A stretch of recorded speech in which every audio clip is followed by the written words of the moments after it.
The question is, how do we move forward? Will anybody make real shit anymore? You have to have these difficult conversations. He would have used that more. We need a complete restructure. That's what I'm saying. I just want to emphasize that. But I think that small states, which despite not being able to compete in a democratic process on the basis of population, they do handle it. He had political influence through his money. I think that once the viewers engage and look at what is being presented to them, they'll have a better understanding of that question. How do we move forward? How do we move forward? We invite you to be a part of the league and participate in actually debating. Can you hear me now? Good evening, Great Debate League. We appreciate you for being with us tonight. My name is Ebony Johnson, and I am your moderator and host for this evening's debate. I hope that you can stay with us until the very end, as we rely on your vote to determine the winner. Tonight's debate is brought to you by TT Talks LLC. TT Talks is a Pan-African multimedia company specializing in various forms of content creation, including podcasts and music production. Learn more at tttalks.com. Our debate topic for this evening: feminism and Black families. A long-standing argument in the African American community has centered around the role that feminism has played in the weakening of the Black family structure.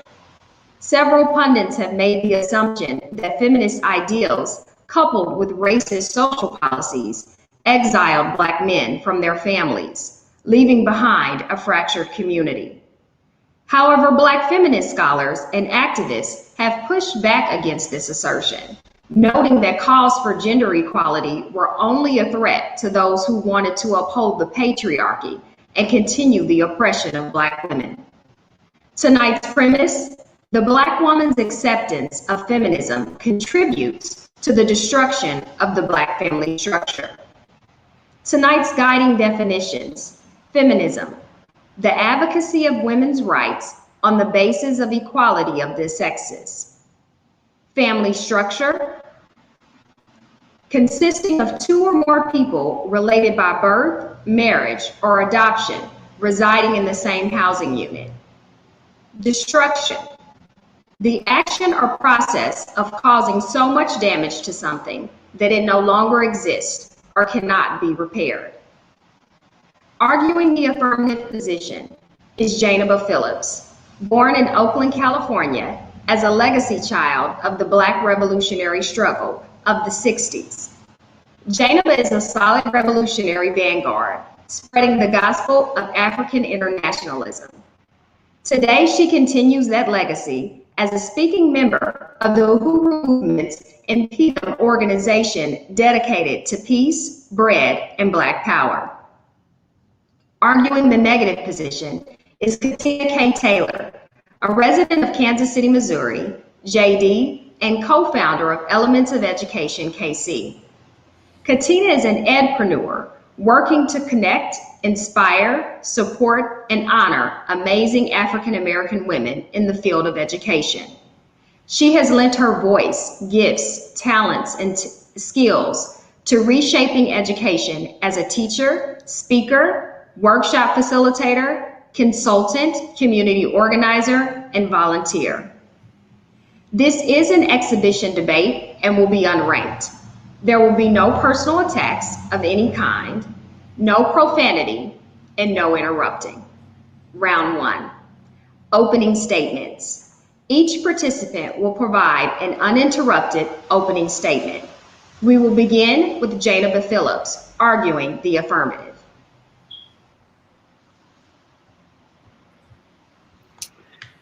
Thank you. This presentation is dedicated to Yejide Orumula. Happy birthday, comrade. I salute you. The truth is that the first feminists were Black. We weren't called feminists because we didn't need to at home in free Africa. Even through slavery and as far back as the women's suffrage movement, Black women participated but were overlooked by the white women who led. And so now you have Black women, including Sojourner Truth, Ida B. Wells, who grew the movement to 500,000 Black women who really needed help, but they would never find acceptance amongst mainstream suffragists. Why? Well, at that time, they were actively wooing Southern white members. And to appease the Southerners, the white suffragists abandoned their Black sisters. They minimized the presence of Black women and sieged control of suffrage history. It's already been documented that white women wrote us out of the history of the suffrage movement. We reject feminism because they have hijacked the definition.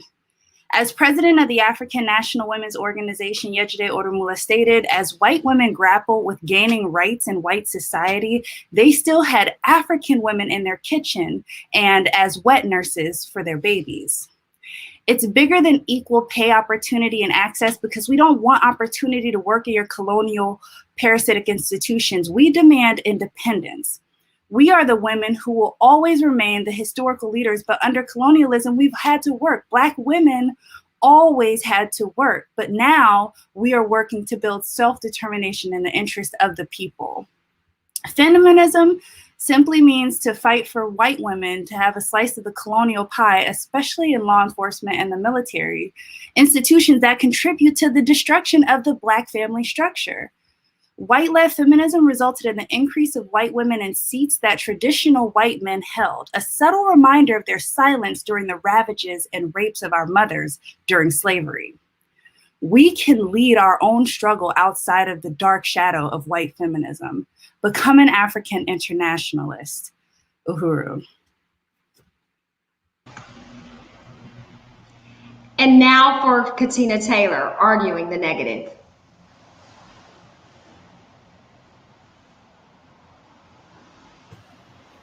Good evening. Thank you so much for the opportunity to participate.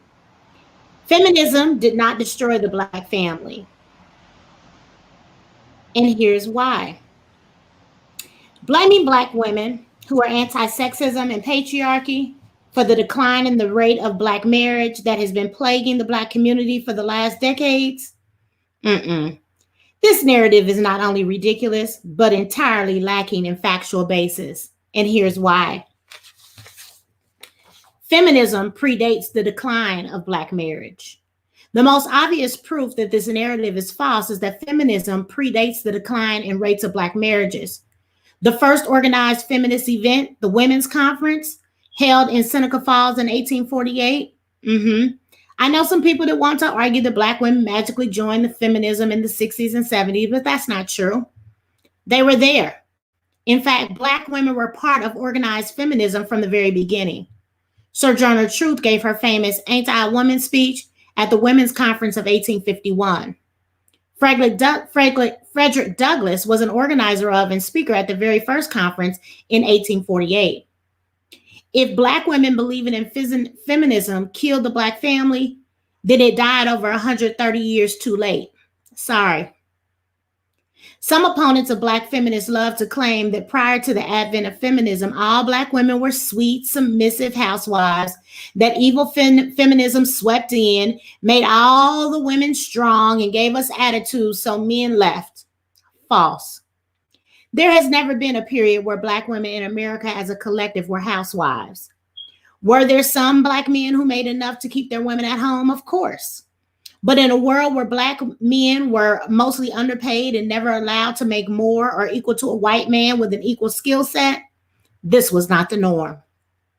Black women worked alongside Black men in the fields as equals when they were slaves and entered the workforce to help support their families all the same. Black women have never been stepward wives. Black women as a collective have never been afforded that luxury. So, this welfare thing is untrue as well, and it is not based in fact. Some like to argue that feminism taught Black women that they didn't need a man, only welfare. They also like to claim that Black women chose welfare over having a Black man in the home, or that welfare is some kind of conspiracy to bribe Black women into kicking men out. While it's true that the requirement to get welfare used to be that women receiving benefits could not have a man in the household, many women would receive benefits, then hide their man when the caseworker came to visit or truly had an absent man to begin with. No woman is going to leave a man who is present and can provide for government cheese, canned goods, or poverty, or anyone who claims to think otherwise is intellectually dishonest or flat out stupid. Round 2. This is the lightning round that allows for an open cross-examination between both participants to engage in interrogation of their opponent's position. This is a shared time frame for both debaters. Ladies? How you doing? I'm fine. I guess I'll start. I really want to know, on a material basis, what has feminism done for Black people? Well, the argument is not what feminism has done for the Black family or for Black people. The hypothesis is that feminism has contributed to the demise of the Black family. So that's the real question. We're not here to prove what it has helped. We are here to prove the assertion that it has actually declined. And if we want to make that argument, we have to understand that the Black family, based upon the trauma that it experienced long before feminism became popular in the 50s and the 60s, that the attack and the traumatization of the Black family, the deterioration of the Black family, the physical, the psychological to mental, the emotional deterioration of the Black family happened before Black people ever stepped foot on the continent of these Americas. So on a material basis, how does feminism build the Black family? Again, the argument is not that feminism builds up the Black family. Your assertion is that feminism has contributed to the demise or the destruction of the Black family. So that's what you're here to prove, and I'm simply here to debunk that. No, during the lightning round, we can ask questions. Like, for example, what did white feminists do to stop lynching after Reconstruction? Nothing at all. But again, that's not the argument. So let's talk about white supremacy in and of itself, right?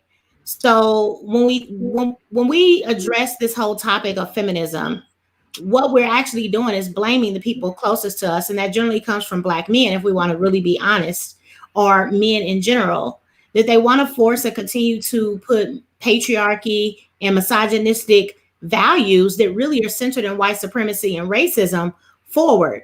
And because they've been subjected by and to white supremacy and they can't fight it and win, then ultimately we become the victims of their rage and their anger.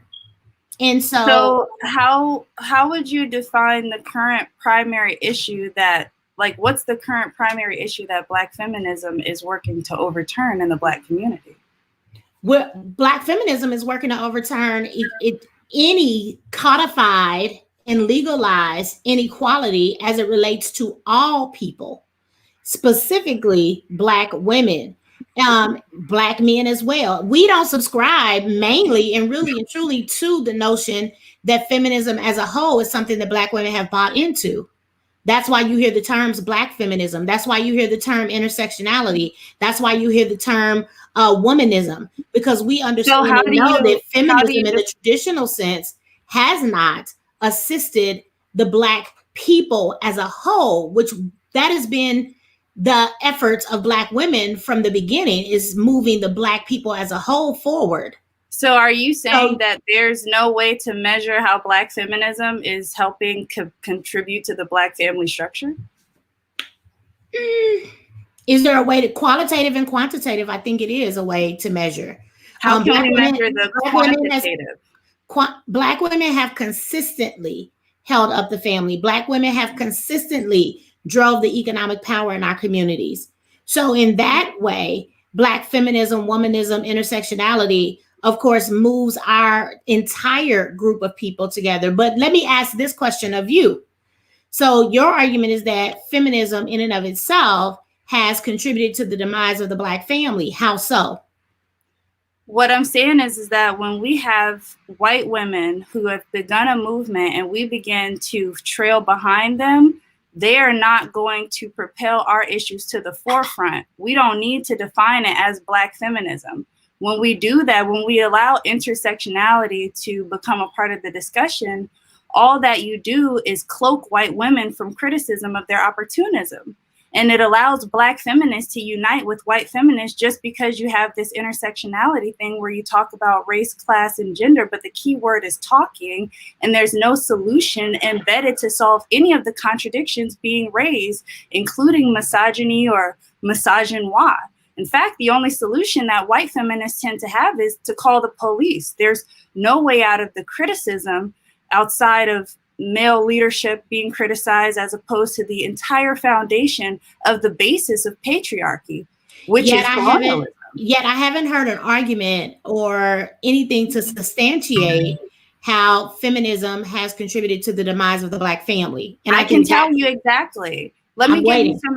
Yeah, absolutely. One of the things that white feminists and feminism in general does is propel and accelerate Black women, especially into their institution. So you can become a white police officer. You can become, you can have white women thrust to the top of their institutions. When they want to end school shootings, they're gonna rally around that. But when we've been having shootings going on in our communities, there was silence and crickets from the white women. In fact, even if you want to take it back to the beginning, during the lynching, the white women were quiet after the lynchings during Reconstruction. So here again, we have an example of the so-called leadership. If you want to become a segment, so there's white feminism, suddenly because there's a segment called Black feminism. What that does is it contributes to the demise in the Black family by allowing you to participate in what they got going on, which is against the Black family. You can become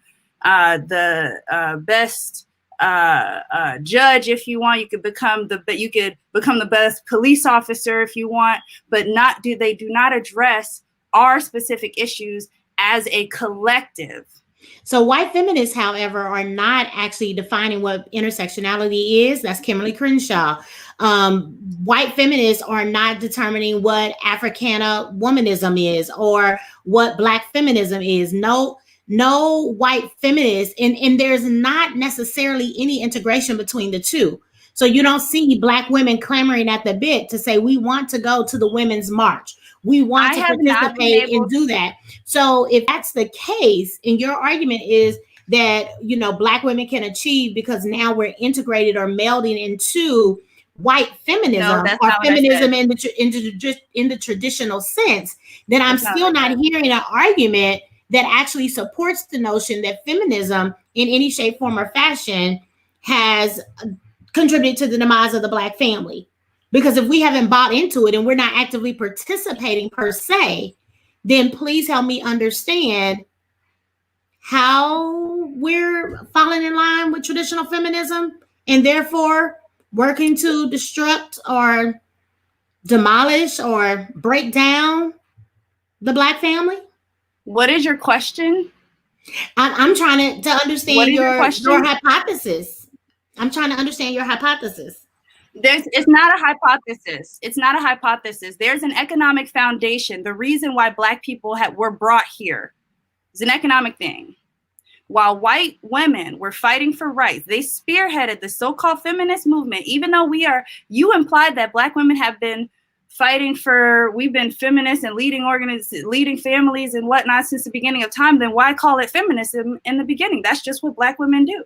If we're going to define something, if we're going to say that this is feminism, which has already been defined predominantly, so if you're going to use have we as a collective try to create a segment from it, what have that we does as a collective people ever defined anything or and named it allows anything? them to push their issues to the front by creating a segment. We need to step away from feminism and embrace our own ideas. So is the argument that we haven't embraced our own ideas? Or is the argument that we're here feminism is how does feminism contribute to the destruction of the Black family? If feminism is propelling and pushing Black women and all women in general to be leaders of the already corrupt system that we have, then what are we fighting for? I don't necessarily know that feminism is forcing anyone to be the head of anything. The argument in any women's movement, be it feminism, be it the conversation around intersectionality, womanism, Africana womanism, feminism, however you want to say it, it's really about being treated fairly and equally. That we are removing men who, from a Eurocentric and white supremacist view or lens, have been catapulted to leadership, and women have been minimized as if they are just a supplement to the existence of men. So if the movement is about equality for all women. I understand that. What we're saying is that we're approaching it from two different root structures. You believe that the root cause is patriarchy. I'm saying that patriarchy was caused based on colonialism. When we were back home in Africa drinking mango juice off the lips of our kings, and some of us, even though we weren't kings and queens, we still didn't exist in so-called ghettos and things that we have now. In fact, we could actually walk around butt naked in our tribes at home without someone trying to rape us or worrying about an old crazy white man up the street who's going to come and flash and snatch your child. These are objective realities that are new to Black women. When we were at home in Africa, basking in the sun, recharging our melanin, white women were having struggles with their men. They were having struggles in the caves of Africa that were separate from us. It's very true that Black women and white women have a separate idea of feminism. What I'm saying is that when Ida B. Wells and Sojourner Truth were fighting to gain exposure on what was happening to Black women, it was white women, and it wasn't such a long time ago. This isn't inconceivable. Would thrust, I'm not saying individuals, but would thrust their issues to the forefront. We see that even today, and the example is the White Women's March when they were talking about the school shootings and whatnot. Didn't you see them all come together? We see them all on the news. They marching. We said, dang, we didn't even know white women existed in this massive numbers outside of Starbucks. So what we're talking about is facing the root cause. Patriarchy exists, but at this massive amount, this is new for African people. We had different types of sexualities in the tribe. We had freedom and liberation over our own lives. What I'm saying is that this is brand new, and the root source is not patriarchy. So again, what is the root cause? Colonialism. And so we would agree on that point. White supremacist culture. Well, then that's great. But here's the thing, though. I'm still not hearing an argument that solidly says feminism has contributed to. So that is the conversation. Okay, I'm not hearing it. So if we want to talk about the three phases or the three waves of feminism, right? So no, that's not what I want to talk about. Well, that's what I want to talk about. That's where we're going to go. Or are you saying what you want to talk about? Well, I'm saying let's talk about the issue at hand and what's being posited in the hypothesis, because I don't think we're there yet. So we have three waves of feminism. We have three waves of feminism. The 1840s was the first wave. The 1950s and 60s was the second wave. Listen, I would like this to be a lightning round where we ask questions and not a lecture round. I want to engage in an ideological struggle. I don't want to sit through a lecture. I don't think there's a format for this round. There is. I can this round, ladies, this round you are able to engage in cross-examination of each other. So that means I can make statements as well, correct? Yes. Thank you. So either you grab the mic or you don't. But in any case, when we start talking about feminism and the fact that people are positing that Black women's level of embracing this notion of feminism, first of all, we ignore the first wave, we ignore the third wave, and we get centered in the 1950s and 60s as we talk about when feminism became most popular in these Americas. And what I'm saying is that Black women had long before that been attempting to move not only themselves, but certainly their men, their children, their family, their extended family forward. And it was not in any shape, form, or fashion about feminism in regards to the demise of the Black family. There were so many other factors that occurred before, during, and after that were codified and sanctioned in the laws of this land.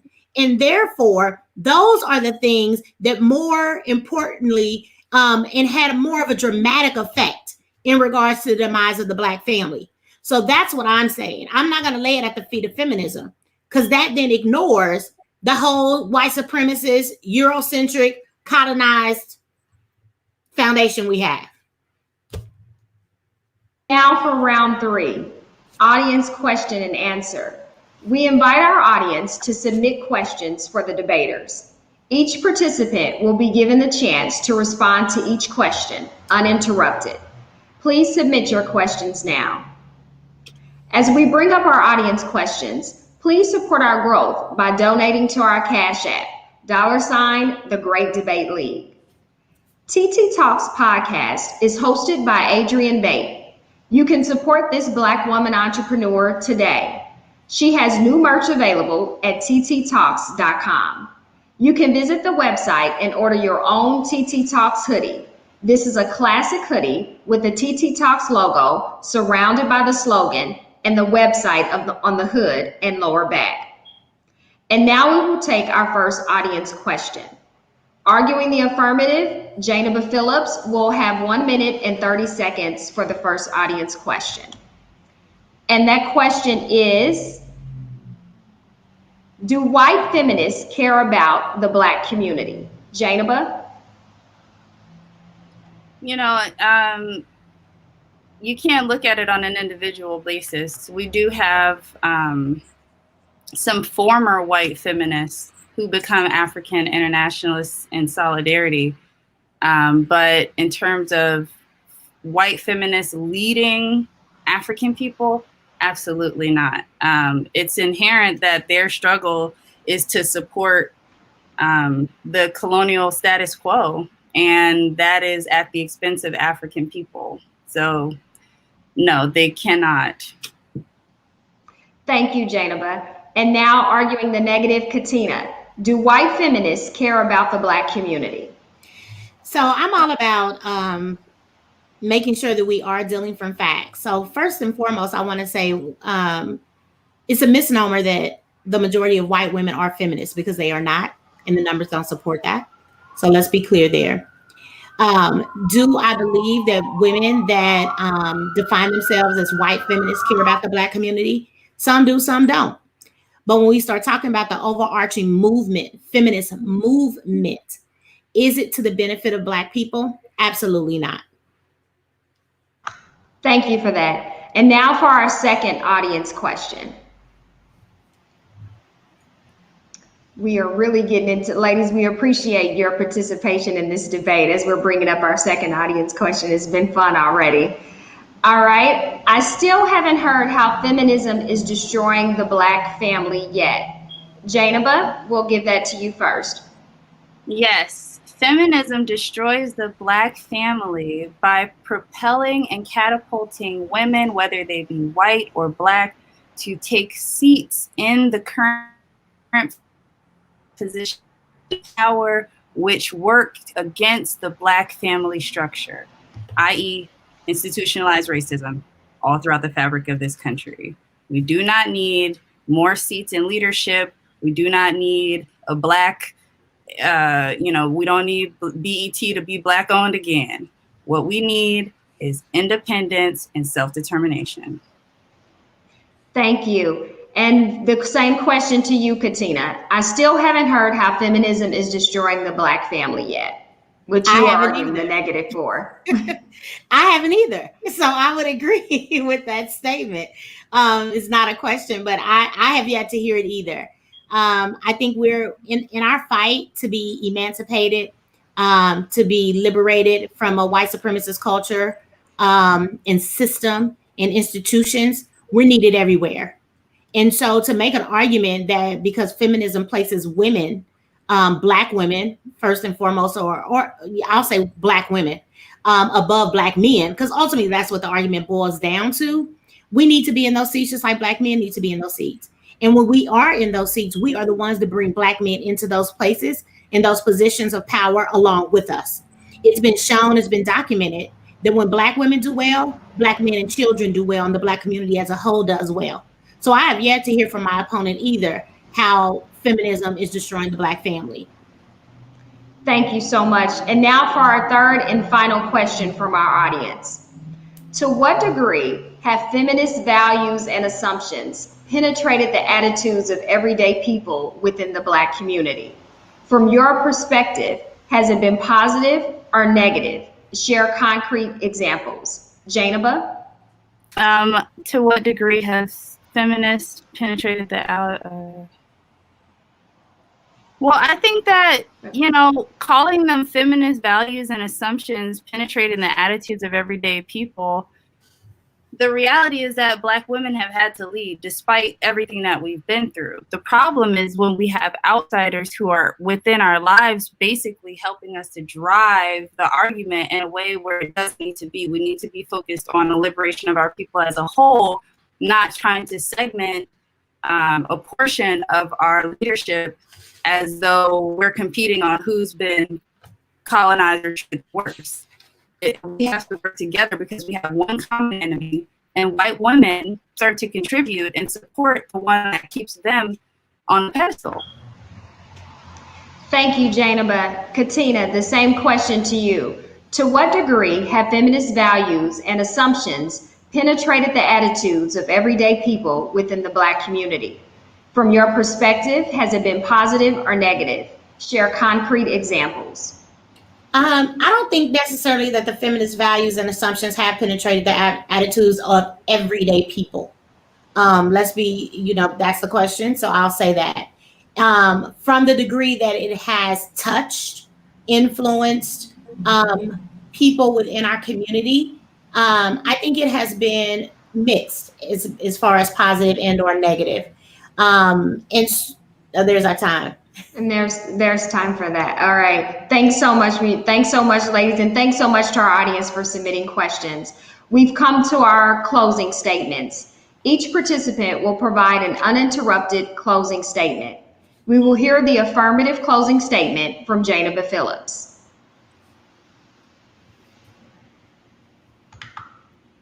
Okay, so, you know, she said that the roots of sexism and homophobia are found in the same economic and political institutions that serve as the foundation of racism in this country. And more often than not, the same extremist circles that inflict violence on people of color are responsible for the eruptions of violence inspired by sexism and homophobic biases. Our political activism must clearly manifest our understanding of these connections. She said that. The point is, do not let them define you or your struggle, and don't let them dictate when and how and why you resist. We're African people and African resistance. Wells and certain groups were not fighting some Karen to lead you or to use fancy big words. That truly didn't want to use. Sojourner's last name was Truth. She knew and she saw it, so don't let them pull the wool over our eyes. And to quote Yejide Odomula, the leader of the African National Women's Organization, their call for women's liberation really meant the liberation of white women on the pedestal of the oppression of the entire African nation. This is the foundation of modern feminism, which focuses on patriarchy as the main opposition. We must reject the separation of Black feminism from white feminism. Feminism is feminism. Even this whole intersectional white feminism, all it does is cloak white feminism from criticism for their opportunity. It's not going to be destroyed if women get higher up on the ladder, and all you're going to find is white women doing more of the oppression, or Black women, or whoever they let up there. It's time for women to join the revolutionary African leadership so we can cut the root of the issue, Black women, men, and children, which is colonialism.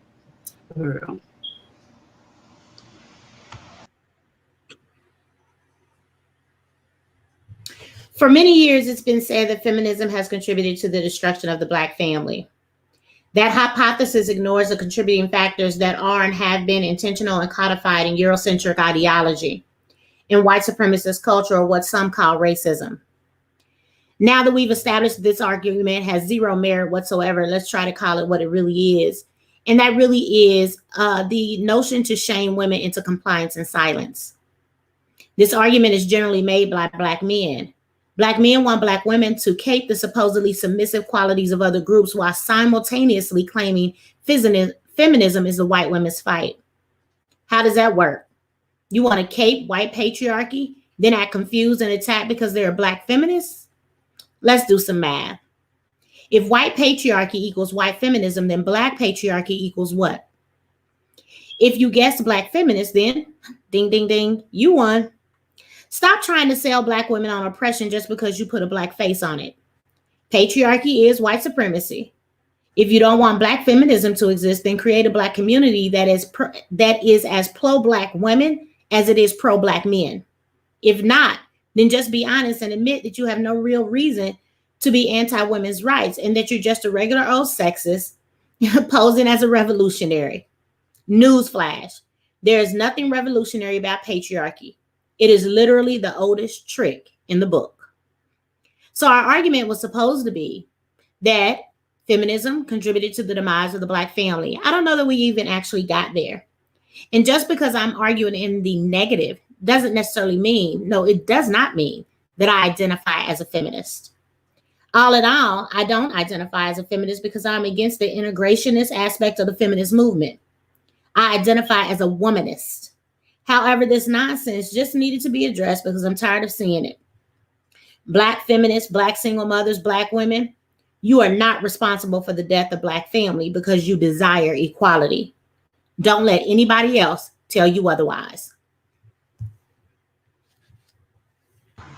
Thank you so much to both of our participants, Janaba Phillips and Katina K. Taylor, for participating in the Great Debate League.